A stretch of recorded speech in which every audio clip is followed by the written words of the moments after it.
Hi everybody, it's Sally here. Thanks for joining me in learning about wooden flowers and how to dye them. You're going to have so much fun, and the creativity is just endless. What you can do with these flowers. You can leave them in the raw state that they come. As you can see, I've selected most of the flowers for our project that have some bark with them. I like that rustic look, and I think it goes well with the fall. So you totally can do that.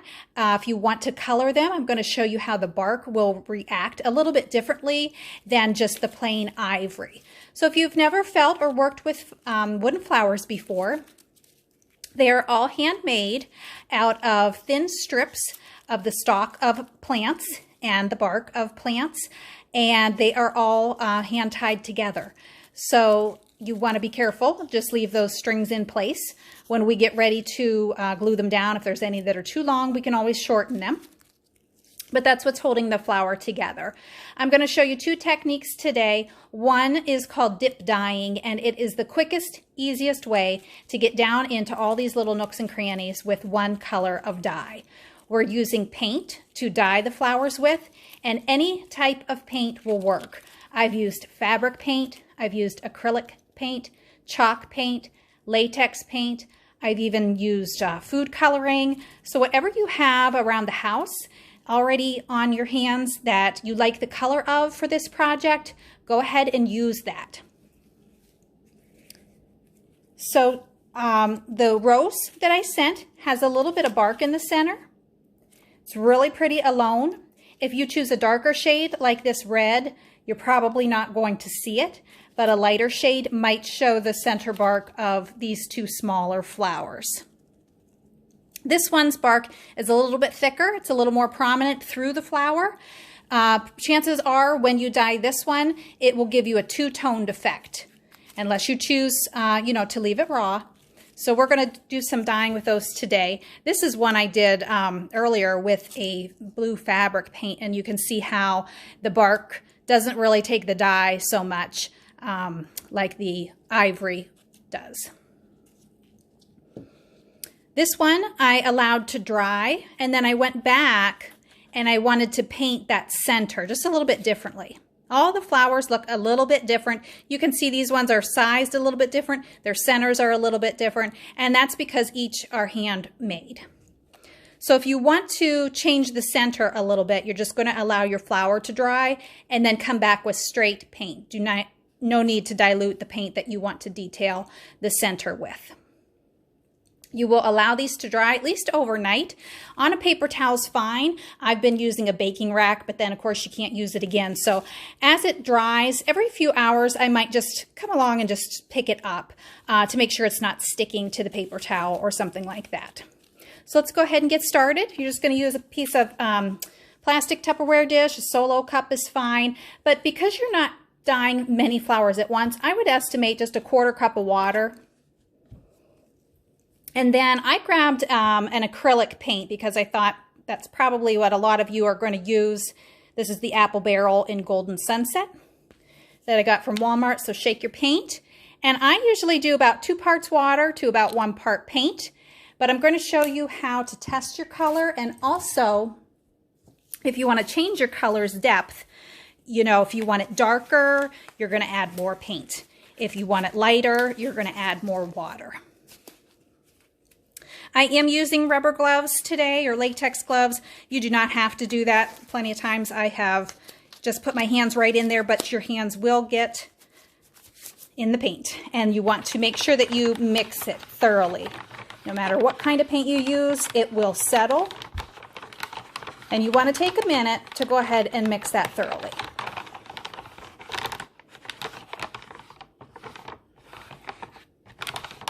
I'm going to do all the flowers today in this color just to show you how they dye differently.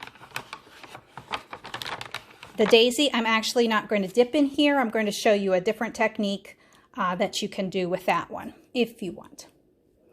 All right, so let's start with this little rose. If you can tell by looking at this, it's a little bit squished on these sides.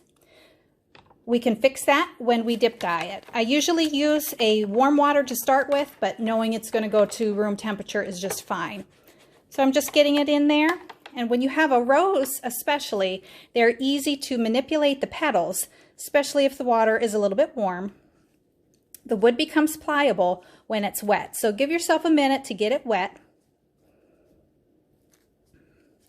And then I'm just simply reshaping it. And you don't have to push out any petals like I'm doing here. I'm just doing it very gently to kind of reshape into more of a circular look and just to fluff it out a little bit. You can see just a slight tone darker where that bark was in the center, and I like that. Go ahead and shake off any excess paint because the idea is to dry it, and I'm just going to lay it on a paper towel. Okay, this one some of you have, and others have the flower that has this. Most of you have this variety. I chose this because it's a thicker petal. It's great for beginners. And it does have that center in case you'd want to play around with a different color after the fact. Either way, you're going to go ahead and dip it in.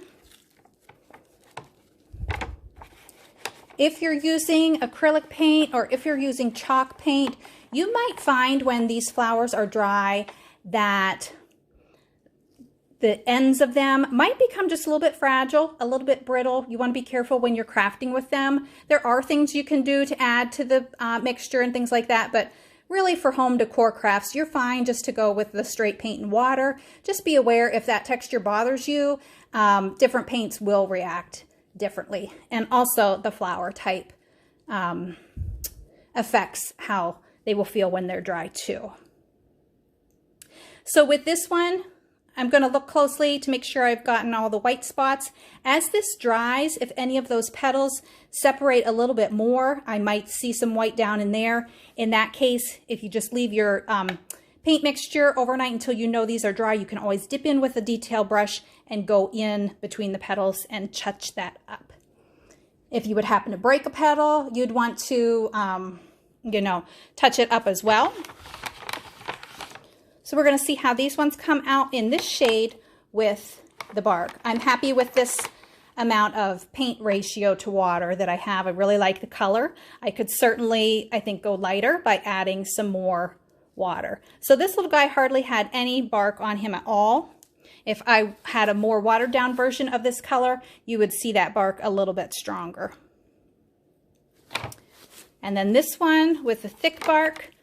Again, if you choose to dye them, I would consider colors, that work well together. Sometimes I will mix my mixed up paints together to form new color that will work well with the colors I've already chosen.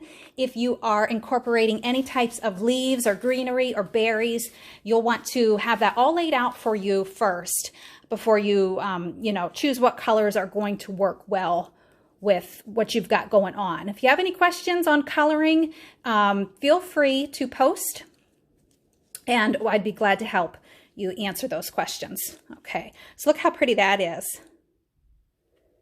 That's super pretty. Okay, I'm going to show you a different way to use the daisy, especially if you're going to choose a different color that you're not using in any other color.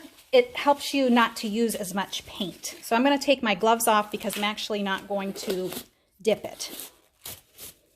If you wanted to dip it and you wanted to leave your center like this, you just kind of be careful going around. If you wanted to submerge it, you could. One like this is going to show mainly bark anyway. And if you wanted to come in later with another color for the center, you could do that.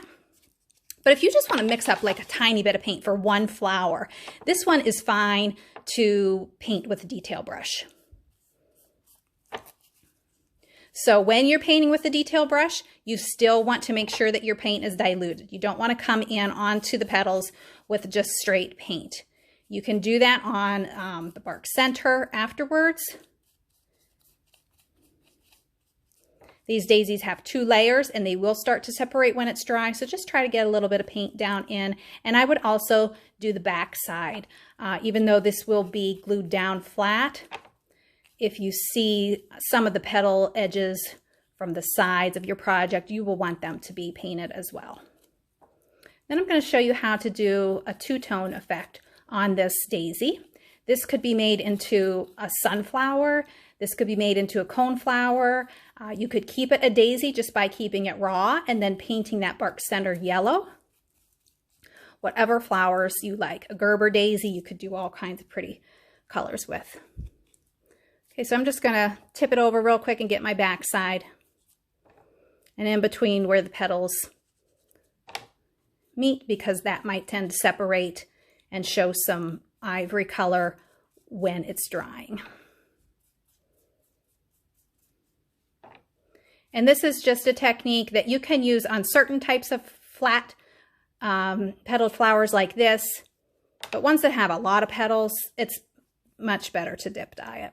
But this technique uses less paint, especially if you're only going to do one flower like in that color. Okay, so my flower's wet. There's really nothing to shake off. Just going to set that down for a second. So it's gorgeous how it is right now. I'm going to mix up a little bit of Dixie Belle's terracotta chalk paint. Just going to put a tiny bit of that right here. And I'm just going to water it down a tad. It's going to be a heavier ratio to paint than what I did for the actual first part. I don't know if this is going to be dark enough. I might like to have some brown in here to deepen this color up. I don't have that right with me right now, but what we're doing is blending two colors together. So if you want to highlight the edges of a flower, you can do that in a different shade, or you can go down into where the middle of the flower is. And I am just taking that watered color and putting it down where the center meets the petals. This gives it just a little bit more of a natural look, and it's kind of fun to play around like this. Okay, that blended in actually really well. But if I was left with a harsh line, what I would want to do, if you need to blend it out anymore, I would just take a clean brush of water, and where those two colors met, I would just take my clean water while everything's still wet and blend it. So I'm going to link a video that I did earlier a few weeks ago on my Wednesday tutorials. I'm going to link that below. It's about a 40-minute tutorial on dyeing the flowers. So if you're new to this and you would like a little bit more practice and watch that would be great. But feel free to post any questions that you might have as well. I can't wait to see what colors you come up with. Have fun.